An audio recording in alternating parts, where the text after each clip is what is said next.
Blue Lock is finally back. Chapter 353 is out. We are going to read it now. Chapter 353 is called Super Dark Horse. Now we start our chapter with Nanase saying, "What's with this guy?" After we've seen in the previous chapter, Teddy Knight has dribbled past basically all the players. Now we see Nanase realize, now I feel like Nanase is sort of going to be the narrator of this chapter.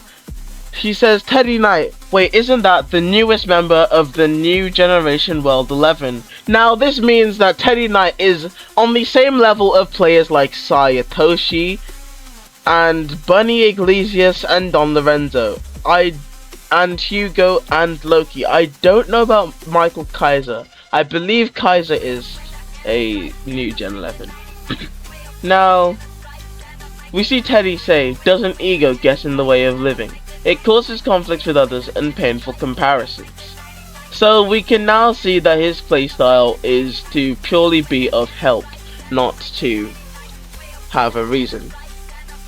Now, even Raichi can't defend this guy. Now, you know it's bad when Raichi can't defend, because Raichi could defend against Snuffy. He said this guy's dribbling is so irregular that I have no idea what he'll do next. Now, you can see that instead of Raichi's angry or smug face, you can see he's actually looking kind of scared. Now, we see Teddy say, "That's why a worthless puppet like me isn't suited to live as an egoist. Now, how many of you do I need to get past before you give up?" So, now I feel like the plan for England is to utterly obliterate Japan's hopes and dreams before they even get onto the pitch. This will therefore make them unlikely to want to face England and therefore win the game.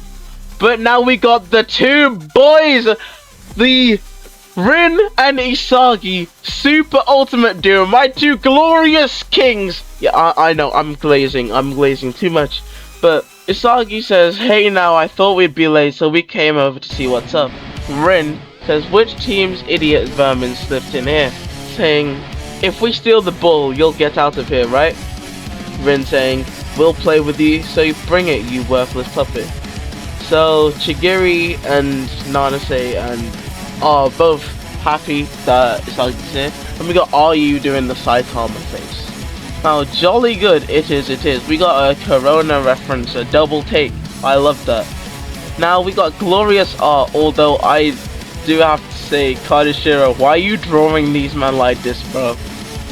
Please draw them better. I'm not trying to see their cheeks. But yeah, we got Rin dashing towards the ball, looking like Teddy Knight. What the hell is this hairstyle? We got him, so I guess this is like sort of lightning dribbling, just like, oh, we got Isagi popping in with the meta vision instantly. But his meta vision is kind of too slow. So he then grabs Teddy to foul him, and that's not allowed, says Teddy. But Rin, oh, that's not Isagi, that's Rin. And Rin says, "I don't care. You're tepid as hell." So then we got a Kiora level move as he breakdances off of Rin's shoulder, saying, "You egoists sure are barbaric." We're putting Rin in the sun position, standing on his head with his hands. And Teddy says, "I never want to be like you." With Isagi popping in out of nowhere, saying, "What a coincidence, you egoless weirdo. Our Demon King has come back to steal the ball and prove to Japan that they're still in this World Cup." Isagi then says, "I never want to be like you," with Vachira saying, "Nice Isagi." Now, I don't know if Vachira has super healing, but in the last chapter, bro received like, what, Kira and Nagi level damage to the face. Like, I could have swear that he was like dying on the floor. And Teddy says, "Who are you?" to Isagi. The question you never want to ask Isagi. And Isagi says, "I'm Blue Lock Yoichi Isagi." So Teddy says, "I see, Yoichi-san. Without Blue Lock, you'd just be Yoichi Isagi, right? I'm just a puppet who will die to give England the World Cup victory. I am. See you tomorrow." He then leaves Blue Lock, and everyone is worried.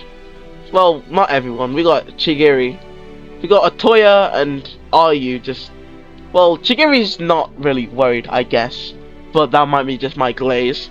Now Atoya, he's just there looking like a bum, and we got Ryu just glazing every opponent. And Karasu saying we can only stop him by breaking the rules. I bet his dribbling is the key to England's strategy. With Hiyori saying he's seriously unreal, I feel like none of us could stop him 101. Now this brings us into what I will cover in my next video, which will be what I think the outcomes will be of the World Cup and what I think will happen for each character. Now we got Aiku saying just calm down, that was his aim. I bet he came here just to plant that doubt in our minds. Now this ties into what I think will happen for England versus Japan. I believe that the score will remain 1-1 as England doesn't, and we see this even in England's current strategy with the current World Cup.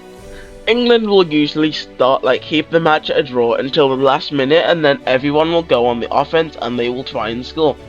That's how I believe they beat Mexico without going to penalties. Now IQ says the fact that they resorted to scaring them with Teddy Knight proves that England is just that desperate to win. Isagi agrees and thinks this is true, saying yeah, I think so too. If we don't win this, it's all over. Our lives are riding on this, the ultimate battle. But isn't that the situation that's helped our egos evolve and get stronger? And now we see the Tsunade ego that we've seen. I wasn't able to cover that match. I wish I was, but sadly I wasn't. I've only really just started covering Blue Lock, and hopefully I can cover Blue Lock till the end. Now, I've been wondering, why did we end up so scattered in the match against France? Was it because we doubted that we could be the world's best, like Ego said? Of course France was crazy strong, and our individual skills weren't quite up to snuff, but the biggest problem was that we tricked ourselves into thinking that we were the strongest and the world revolved around us. I think you might be right, says Hiyori, and Chigiri saying we got really popular from Blue Lock TV after all. Now, Isagi says we were at the centre of attention among the U20 teams before the World Cup even started, and after that overwhelming victory against Nigeria we lost our balance. But Japan was never considered a favourite to win. We're not the birthplace of soccer like England, or a soccer superpower like Brazil.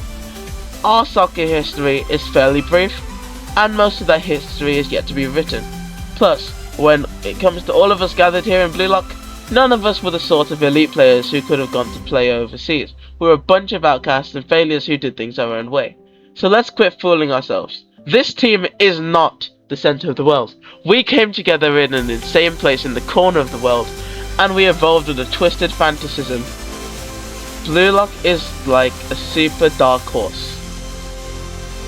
Okay, I'm not gonna lie, that was the dumbest thing I've ever heard anyone say. Blue Lock is a super dark horse. Why has he got the Mikag hearing aids in, like his whole team cannot hear him? But this art is purely brilliant. I don't know if this is done with a pencil or online, but it's perfect. It's glorious. I love it.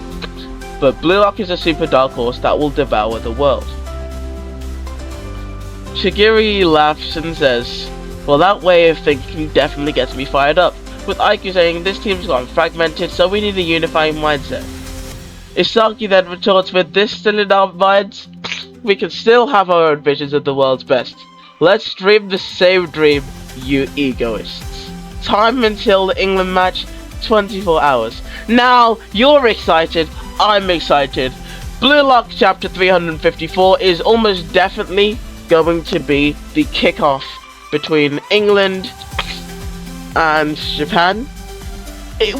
But there's also a chance that we might get another delay to build the hype, and we might see another peek at side B. But what I will say is, this is going to be quite possibly the last match. So You should definitely be prepared because